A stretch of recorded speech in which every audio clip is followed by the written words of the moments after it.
kuhubiri kwa habari ya wokovu. Napenda sana kuhubiri kwa habari ya wokovu kwa sababu Mungu aliponitoa ninajua mwenyewe. Ni kabaya. Leo hii kwenye makanisa zambi ya uzinzi ni kitu cha kawaida. Vijana wanaona ni kitu cha kawaida kabisa, lakini kumbe ni kitu cha hatari ndani ya makanisa. Anabaki kusema kwamba amekufa kwa ajili yangu, ni kinafiki, lakini ndani ya moyo wake hakuna anachomaanisha kwa habari ya kufa kwa Yesu Kristo. Je, kufa kwa Yesu Kristo wewe kumekusaidia nini? Kubaki kwenye hali ile ile, hakuwa mtu mpya tena. Ask yourself. Hii sadaka ya Mungu. Divine sacrifice. Tangu mwanzo Yesu, Mungu alihitaji sadaka ya damu ili kuondoa dhambi. Katika Agano la Kale walitumia damu ya mnyama, lakini haikuondoa dhambi kabisa. Haikuondoa ile dhambi complete.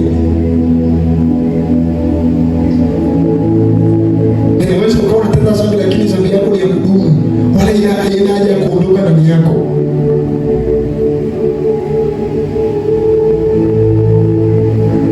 Soma ile kitabu cha Waebrania sura ya 10 mstari wa 4. Yesu Mungu akasema hapana, ni kwa nini watu wao wanaendelea kutenda dhambi duniani? Waebrania sura ya 10 mstari wa 4, Biblia inasema, maana haiwezekani damu ya mafahali na mbuzi kuondoa dhambi. Maana haiwezekani damu ya mafahali na mbuzi kuondoa dhambi. Mungu akaona kweli hii kitu haiwezi kuondoa dhambi juu ya maisha ya mwanadamu.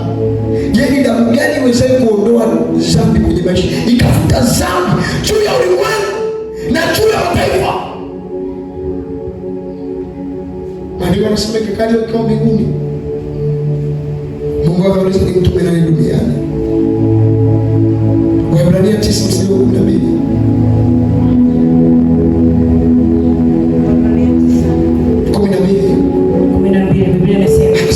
Wala si kwa damu ya mbuzi na ndama, bali kwa damu yake mwenyewe aliingia mara moja tu katika patakatifu, akiisha kupata ukombozi wa milele. Ilibidi azaliwe mtu ambaye aliamua kujitoa kama sadaka ya utwaji wa dhambi hapa duniani. Akasema nitume mimi Bwana, maana tayari kwenda.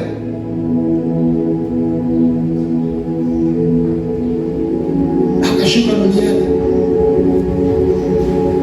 Ilibidi azaliwe kwa process kama za wanadamu ili tuweze kupata ukombozi kwa sabiti kupitia damu ya wanadamu.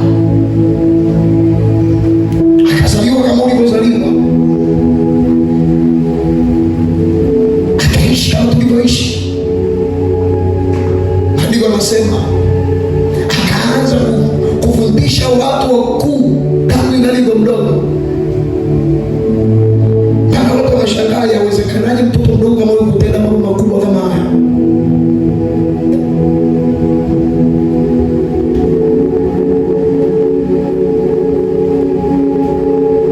Lakini yote yalifanyika kwa ajili ya kuweza kufanya jambo jipya juu ya ulimwengu. Wapo waliomsiaki, wapo waliomcheka, lakini leo hii tunamshangilia kwa sababu amefanyika kuwa ukombozi kwenye maisha yetu. Tunamshangilia kwa sababu amefanyika kuwa tiba ya vile dhambi ambazo zimekaa kwa muda mrefu ndani yetu.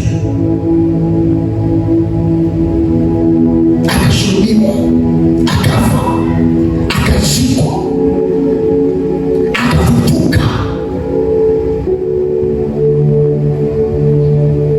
Yawezekanaje kujua kwamba Yesu alikufa kwa ajili yako na bado unatenda dhambi?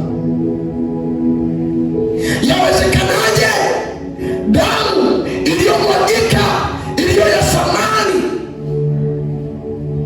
sadaka iliyotoka mbinguni ikafanyika kwa bado unatenda dhambi, alafu unasema natamani niwe na maisha mazuri, natamani niwe na mafanikio, natamani niwe na ndoa nzuri, natamani niwe na mke mzuri. Yawezekanaje mambo hayo kuweza kufanyika wakati bado hujaweza kuheshimu damu iwezayo kukusaidia? Kuna watu wanasema bado hawajaweza kupokea ukombozi kwa sababu ukombozi umefanyika, lakini bado wanarudi kwenye hali zile zile kwa sababu hawajaheshimu damu iliyosabiti. Yesu hakutoa sadaka kwa sababu yeye mwenyewe Yesu alikuwa ni sadaka komple. Yeye mwenyewe Yesu alifanyika kuwa sadaka. Haleluya. Hii ndio nguvu ya Pasaka. Yesu ndiye nguvu ya Pasaka. Mungu tusaidie sana hichi kizazi tulichokuwa nacho. Hii ndio sadaka ambayo ilikamilisha wokovu wa milele juu ya maisha ya mwanadamu. Haleluya. Jesus. Wacha nikuonyeshe kwa habari ya nguvu ya msalaba.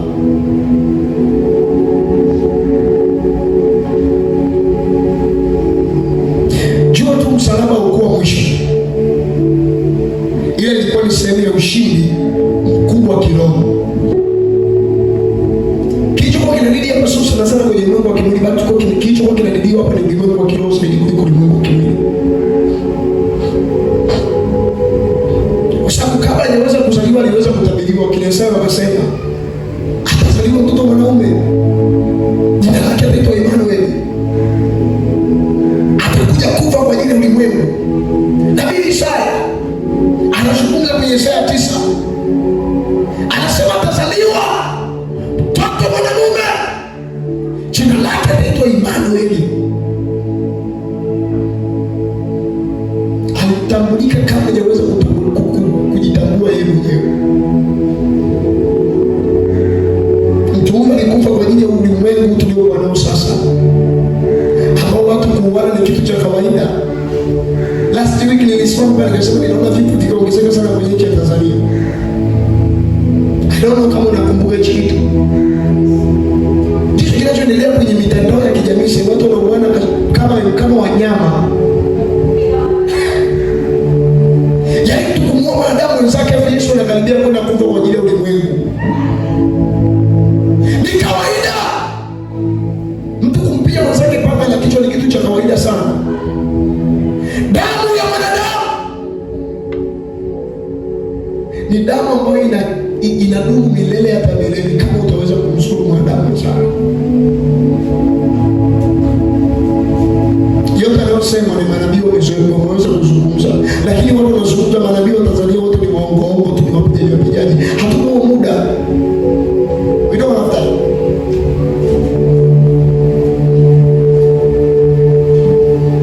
Kwa Kolosai sura ya 2 mstari wa 14 kuna kitu nataka nikuoneshe hapo. Msalaba haikuwa mwisho, ilikuwa sehemu ya ushindi wa kiroho. Ukitazama process zote za Yesu kuzaliwa, kulelewa, kukua, kupelekwa msalabani, yote ilikuwa ni unabii ambao ulishaweza kutokea before kabla Yesu kuzaliwa. Wakolosai sura ya 2 mstari wa 14. Biblia inasema akiisha kuifuta ile hati iliyoandikwa ya kutushtaki kwa hukumu zake, ilikuwa na uadui kwetu, akaiondoa isiwepo tena, akaigongomea msalabani. Msalaba. Kwenye msalaba alifanyika mambo gani? Wacha nikuonyeshe mambo ambayo alifanyika kwenye msalaba. Kuna mambo kama 4 yaliweza kufanyika juu ya msalaba.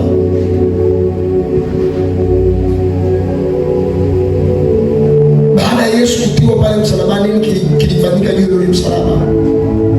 Jambo la kwanza ni kwa habari ya dhambi, ya ukombozi wa dhambi, za kufuta kwa dhambi, ondoleo la dhambi. Kila mwanadamu ambaye alikuwa ana matendo yake yasiyopendeza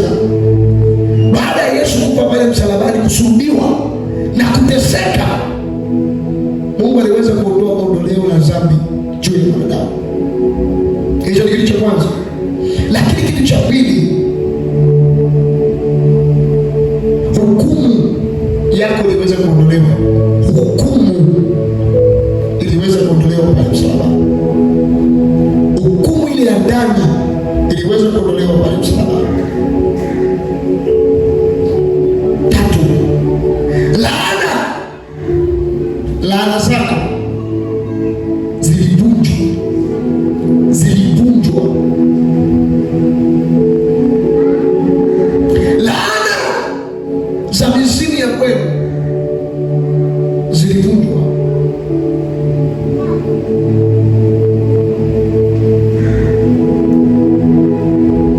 Tatu, deni la kiroho lililipwa. Deni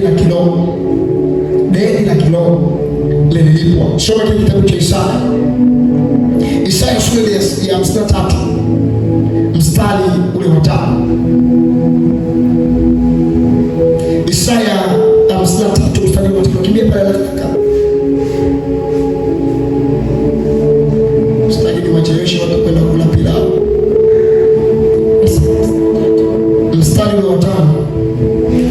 Bali alijeruhiwa kwa makosa yetu. Mmoja alijeruhiwa kwa makosa yetu. Alichukuliwa kwa maovu yetu. Alichukuliwa kwa maovu yetu. Adhabu ya amani yetu ilikuwa juu yake. Adhabu ya amani yetu ilikuwa juu yake. Na kwa kupigwa kwake sisi tumepona. Kuna vitu vichache ambavyo vilifanyika sana hapa. Mmoja nikakwambia kufutwa kwa dhambi. Lakini mbili nikakwambia hukumu ya ndani ikiondolewa. Na tatu nikakwambia laana zikivunjwa na deni likilipwa. Deni likilipwa, kuna matokeo tutaweza kuyapata kama Mungu asingeweza kufa kwa ajili yetu pale msalabani. Hivi unachukuliaje maisha ya wokovu? Mimi nakuhubiria hapa, ninajua nini uzuri wa wokovu, kubaki kwenye hali ya wokovu. I know. Yesu wewe.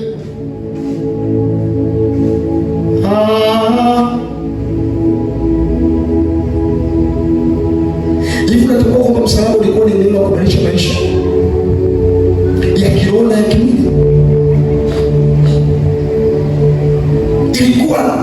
Msalaba ilikuwa ni eneo la kubadilisha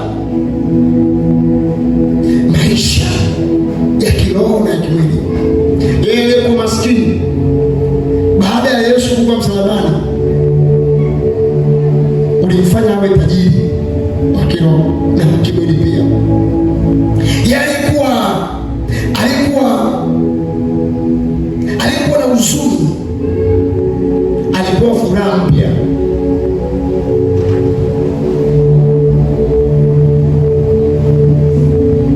Yeye kwenye maumivu ndani ya moyo alipata uponyaji. Kuna watu baada ya Yesu kufa tu pale msalabani walipokea uponyaji. Kuna watu baada ya Yesu kufa pale msalabani walipokea uzima. Kuna watu baada ya Yesu kufa pale msalabani walipokea neema isiyokuwa ya kawaida. Wacha nikuonyeshe kwa habari ya nguvu ya damu ya Yesu. Damu ya Yesu ina nguvu gani? Damu ya Yesu ndio ilibeba nguvu yote ya ukombozi. Unanisikia rafiki au unashangaa? Damu ya Yesu ndio damu iliyobeba nguvu yote ya ukombozi. Wacha nikuonyeshe kwa habari ya nguvu ya damu ya Yesu. Soma kile kitabu cha Waebrania sura ya 12 mstari wa 24.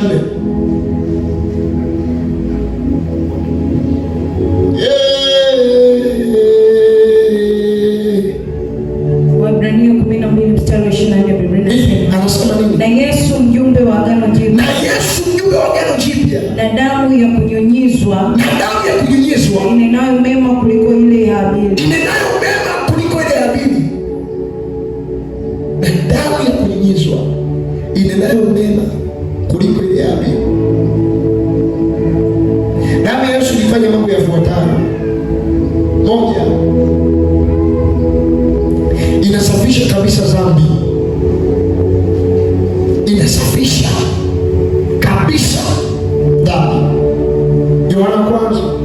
sura ya kwanza mstari wa 7. Damu ya Yesu ni damu iwezayo kufanya upya maisha yetu ya zamani na kuwa mapya katikati ya utukufu. Inaondoa dhambi, inasamehe makosa, inagairi mabaya juu ya maisha yetu. Yohana wa kwanza mstari wa kwanza hadi wa 7. Sura ya kwanza mstari wa 7. Mahali popote anasema nini? Bali tukienenda nuruni kama yeye alivyo katika nuru, tushirikiana sisi kwa sisi, na damu yake Yesu mwana wake yatusafisha dhambi yote. Hii ndio damu ambayo imepewa kibali cha kuweza kutamka mahali popote pale na ikaweza kuzunguka katika ulimwengu wa kimwili. Haleluya. Lakini pili, inakupatia haki mbele za Mungu. Inakupatia haki mbele za Mungu. Na kama umetambua Yesu amekufa kwa ajili yako na damu yake imewekwa pale msalabani, rafiki, na ukaamua kuyaishi kweli maisha ya utakatifu, basi jua damu hii itakupatia kibali maradufu pale mbele za Mungu. Kibali kisichokuwa cha kawaida, cha kipekee. Mungu nisaidie watu wao waweze kunielewa. Yaani hapa ndipo mahali unaposimama bila hatia yoyote, bila hatia yoyote, kwa sababu damu hii imefanyika kuwa ukombozi. Damu hii inakupa kibali cha kuweza kusimama mahali popote bila hatia yoyote. Msisitizo wangu ni kutaka uache kuishi maisha ya dhambi na uyaishi maisha ya wokovu ambayo Mungu ametupa bure. Wokovu ni neema ambayo Mungu ametupa bure, pasipo kuchangia pesa yoyote, pasipo kutoa kitu chochote. Kwenye wokovu ndipo kulipokuwa na mafanikio yako. Amen. Kijana mwenzangu, unanisikia?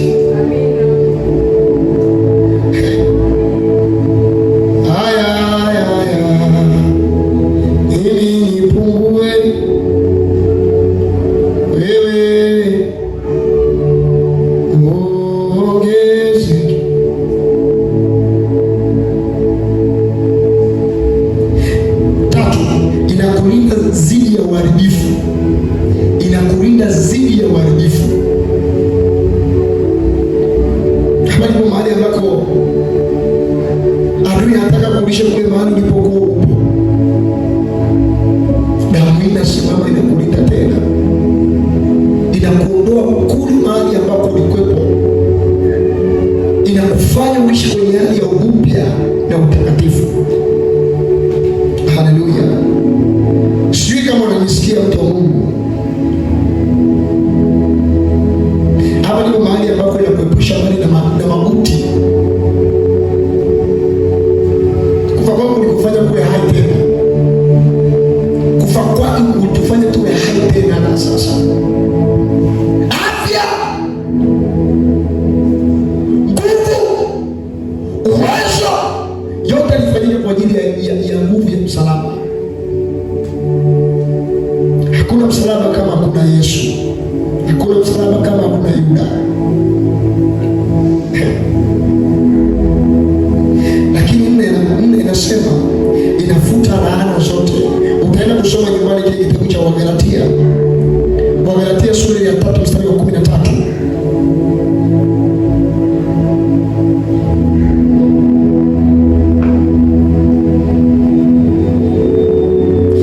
Damu ya Yesu, rafiki, haisemi historia yako, bali damu ya Yesu Kristo inasema kwa habari ya hatima yako mpya juu ya maisha yako.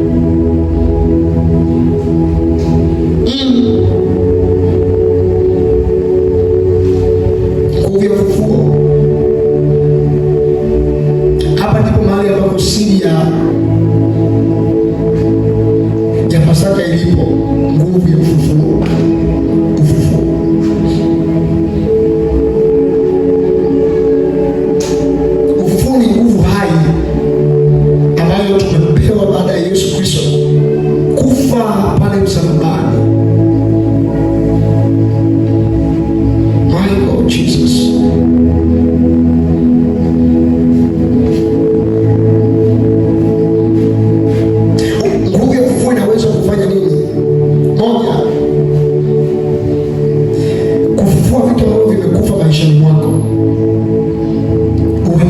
kusoma neno la Mungu,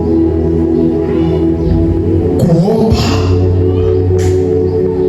kufanya ibada kamili, kumwabudu Bwana katika uzuri, kumtamani Mungu katika ule uzuri zaidi, kutamani kuishi maisha ya wokovu, kumcha Bwana katika ile kweli iliyokuwa ya milele, inafufua vilivyokuwa vimekufa ndani yako.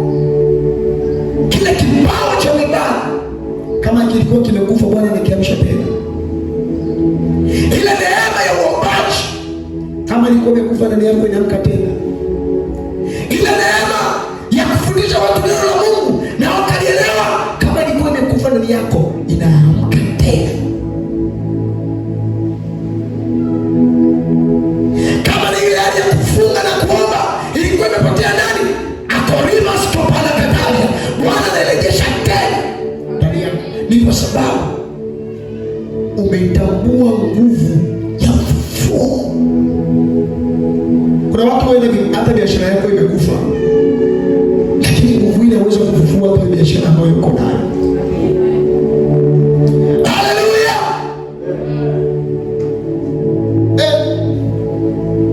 Wewe waza kwa haya ndio Bwana alinituma kusema na wewe.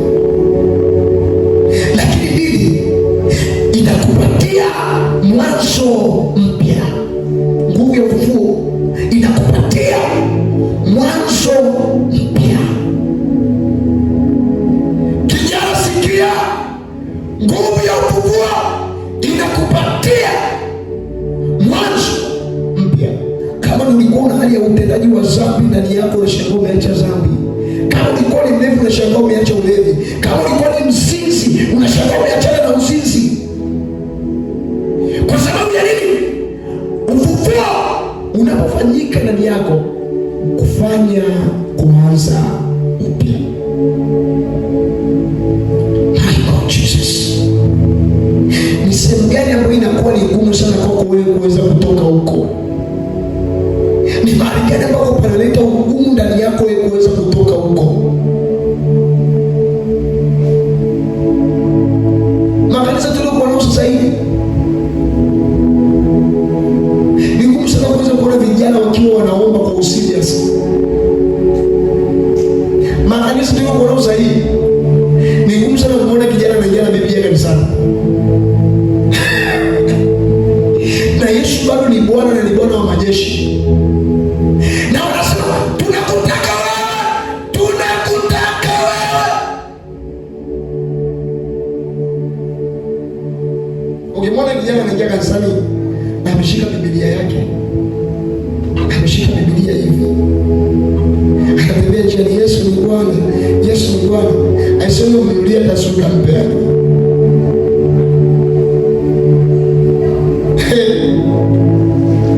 Unaingia kanisani na kisema kuandika mna. Haleluya. Hivi Mungu anamwambia Mungu, natamani sana huduma hii kujua wewe. Yaani tupate vijana ambao watakuwa serious kwa ajili ya kuomba. Maana wengi wanasema kesho nikiomba. Ikiwa unapata muda wa kuomba, ule muda wa kujishughulisha na mambo ya Mungu unaupata. Hapa mimi ndo maana naposikia hasira sana. Yaani kuona kijana mzee pale anafanya mambo ya kidunia, alafu wasi kwa bali ya mambo ya Mungu, anajisikia hasira sana. Sana. Kwa sababu maandiko yanasema, nimewaandikieni vijana kwa kuwa mnazo nguvu. Kwa nini shetani akushinda wewe sasa? Wakati Bwana amekupa mamlaka ya kuweza kuishinda shetani. Kwa nini dhambi ikulemea? Kwa nini dhambi ikushinde? Makutima la kaskoba la gaya. Sisi tunahitaji kujenga kizazi gani? Sisi tunahitaji kujenga kanisa gani ambalo litakuwa lina hofu ya Mungu kila wakati, ambako hutopita ukakuta vijana wako wamevaa vitu vya ajabu ajabu. Hutopita mahali ukaona vijana wako wanaongea stori za kiajabu ajabu. Asika pala kato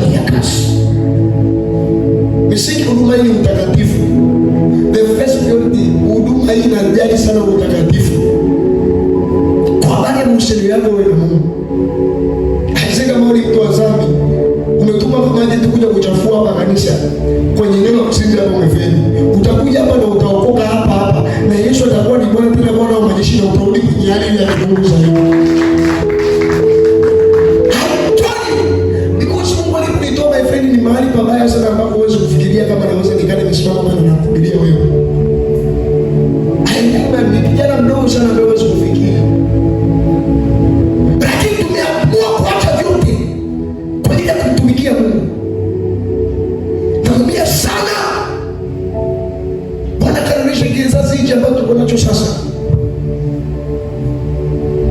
Hakiingia kanisani kwa ajili ya kumtafuta Mungu, kinaingia kanisani kwa ajili ya kutafuta miujiza. Kinaingia kanisani kwa ajili ya kutafuta binti mzuri uweze kuoa, binti ambaye ni mcha Mungu. Mungu atusaidie sana. Haleluya. Mungu atusaidie sana kwa sababu we have long life, lakini katika urefu wa maisha tuliopewa hakuna kitu ambacho tunafaida nacho kama tuna Mungu ndani yetu. Amen. Miaka 25, 26, 20 hapo kwenda juu. Hebu Mungu tenga muda wako kwa ajili ya kumtafuta Mungu. Hiyo pesa ipo tu. Anasema ni heri kumpata yeye kuliko kupata vyote tulivyohitaji. Kwa sababu yeye ndiye Mungu ambaye ana kila kitu ambacho tunahitaji. Mimi sina haja hata kuangaika kwa baadhi ya mambo mengine ya kidunia. Kwa sababu ahadi zake ni kweli. Na ni halisi. Akisema atafanya, and I believe atafanya. Kilichopungua sasa kwenye makanisa tuliokuwa nayo ni nguvu ya imani. We don't have power of faith. Hatuna nguvu ya imani. Kizazi kilichokuwa nacho kinahitaji kuona matokeo kuliko hata maneno, my friend. Hakina nguvu ya uvumilivu katika kusubiri Bwana aweze kutenda. Why? Mtu anaingia kanisani anajua kanisani nikifika hapo tena napata tu pesa ya haraka. Hata upako utaombewa na malaika utapata hata pesa ya kwenda kufanya biashara. Mungu ajibu kwa sababu amejibu. Bali Mungu anajibu kutokana na kiwango cha uvumilivu kilichokuwa ndani ya mwanadamu. Amina.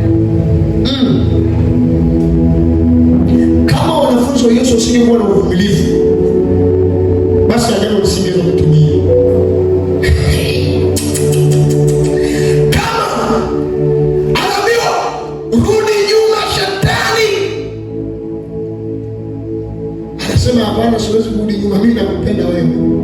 Lakini ni kwa yote kwa sababu inafanyika ile agano lifanyaje? Agano litimie na unabii uweze kutimia kwa kile ambacho kilitabiriwa.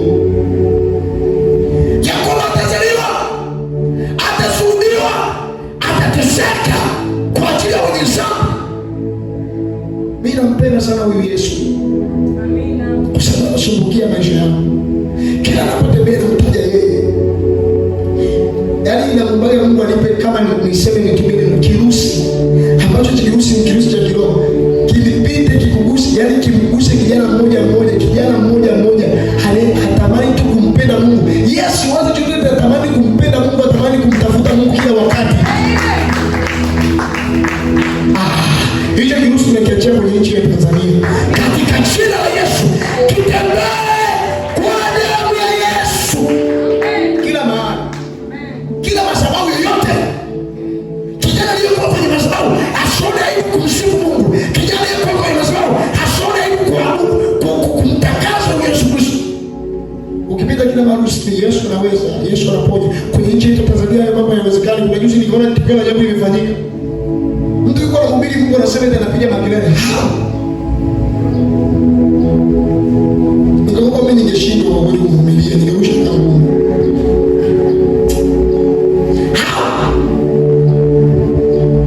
Hayaonekana makelele ndio anasema. Mtalitafuta neno wala mtaliona, mtatamani kuokoka wala haitowezekana. Huu ndio wakati dada yangu, mama yangu ndio bakia ambao tunaweza kusema Yesu anaweza. Itikia haraka, kimbia. Nikamwambia tu siku moja hapa, huduma Mungu anayotupatia sio huduma ya kawaida. Kama kiziwi yuko mahali hapa yuko tumuombea na aweze kupona sasa. We don't talk about tomorrow, but we talk about right now. Tunazungumzia kwa habari ya sasa.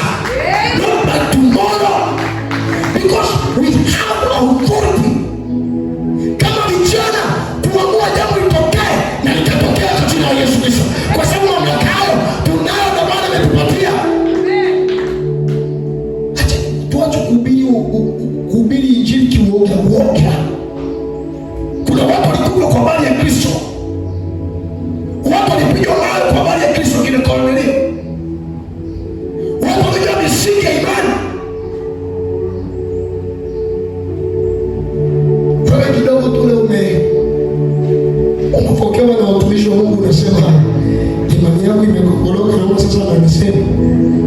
rudi nyuma, endelea na maisha mengine, endelea, utakufa kama ulivyokuwa. Tumekuja Mlima Sayuni kukusifu, akasikamaka kukuabudu aserafi. Warumi sura ya 8 mstari wa 11.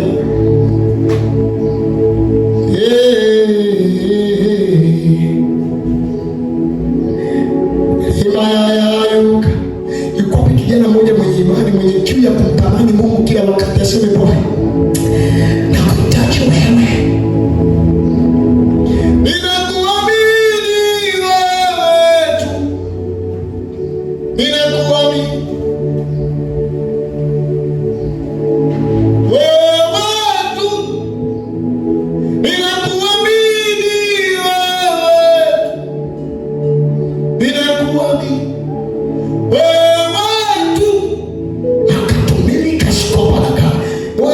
Naomba sana Mungu ile neema ambayo iko ndani yangu. Yaani ndio hivi ninavyosikia ndani juu ya nchi ya Tanzania.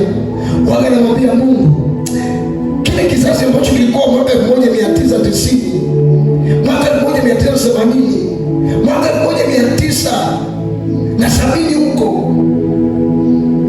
mwaka 1980 kitu. Yaani nilikuwa natafuta Mungu wewe. Pasipokuwa hata na maiki na nini, watu wanaimba na uwepo wa Mungu unashuka. Makanisa tuliokuwa nao maiki zipo, lakini watu wakibata na wao wanasikia mifupa inaitwa. Kwanza tangu tutaenda kwa mifupa hakuna, ni kwa sababu nini? We don't have power for that. We don't have faith. Hatuna ile imani ya kuweza kuamuru matokeo kuweza kutokea.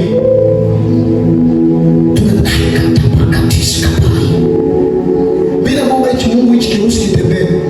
Nakwambia ukweli, taifa ambalo itakuwa taifa ambalo watatoka watumishi wakubwa kumtangaza Mungu kwenye mataifa yote, ni taifa la Tanzania. Leo natangaza ukomasika tabaraka. Leo ni tarehe 5 ya mwezi wa 4. Niko kwenye madhabahu hii nimesimama hapa. Andika historia hii. Watakuja kutokea manabii ambao hawakuwahi kutokea hapo awali. Watakuja kutokea mitume ambao hawajawahi kutokea hapo awali. Wainjilisti ambao watakuwa ni wakubwa kwenye nchi ya Tanzania. Taifa langu nakutangazia ukaji wa Mungu. Huo ndio wakati ambao Muislamu atakuwa anamsaidia Mkristo pasipokuwa na unafiki wowote. Huo ndio wakati ambao tutamtaja Mungu mmoja tukisema yeye anaweza kupenda ya kuwa makubwa. Udini utakuwa pembeni tena, kwa sababu udini hautakupeleka mahali popote, my friend. Listen to me. Dini haitakupeleka mahali popote. Kitakachokupeleka mahali ni imani uliyokuwa nayo katika kuamini kule unapoenda.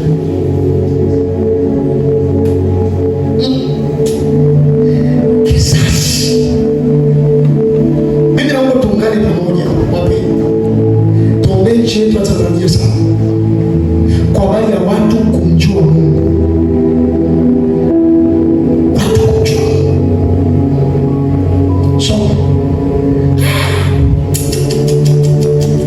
Warumi 8 mstari wa 11, Biblia inasema, nini inasema? Lakini ikiwa roho yake yeye aliyemfufua Yesu katika wafu anakaa ndani yenu, yeye aliyemfufua Kristo Yesu katika wafu ataiuisha na miili yenu iliyo katika hali ya kufa kwa roho wake anayekaa ndani yenu. Kama alivyokufa Yesu na sisi, kama alivyokufa Yesu na kufufuka, nasi ndivyo tulivyofufuka kweli kweli. Amen. Hii hali tunayoona leo, tunakuja wale watatu kanisani, wanne watano kanisani, kuna wakati ambao Mungu anaweza kufanya mafuriko mapya hapa ambapo utashangaa. Amina. Huduma yetu ndio kwanza ina miezi mingapi? Miezi 11 sasa hivi. Toka nianzishe. Tunamtukuza Mungu hata kwa ajili ya ongezeko hili. Ni ongezeko kubwa sana mbele zake. Wapendwa, kanisa linahitaji vijana ambao watakuwa serious kwa ajili ya kumtafuta Mungu katika ile kweli.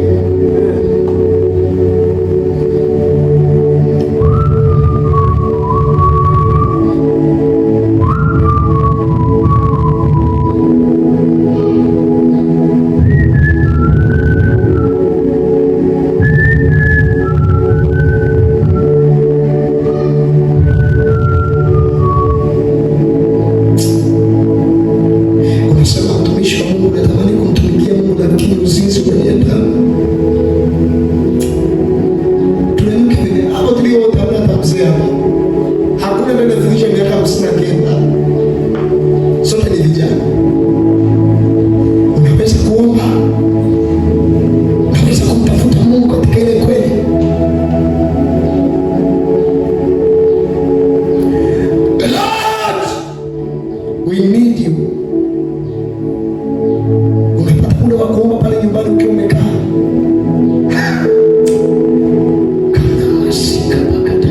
Tulikuwa na ibada nzuri sana Jumatano iliyopita. Tulimwabudu Mungu katika uzuri, tulimwimbia Mungu katika uzuri. Tulipata muda mwingi wa kuomba. Na Jumatano tulikuwa tuna ibada ya kukusanya mahali hapa ya maombi na maombezi. Amen. Njoo tuje tumwambie Mungu shida zetu.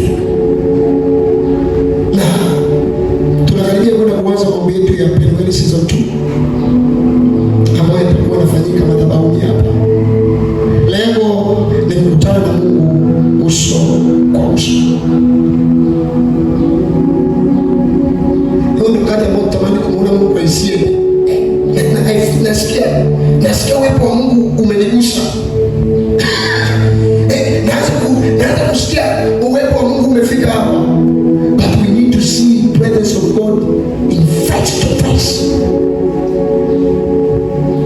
Sio wakati wa kukisia kwamba kuna uwepo wa Mungu mahali hapa. Ni wakati ambao unasikia yes, I feel the presence of God here. Sio wakati ambao unaona Mungu aiseti kwenye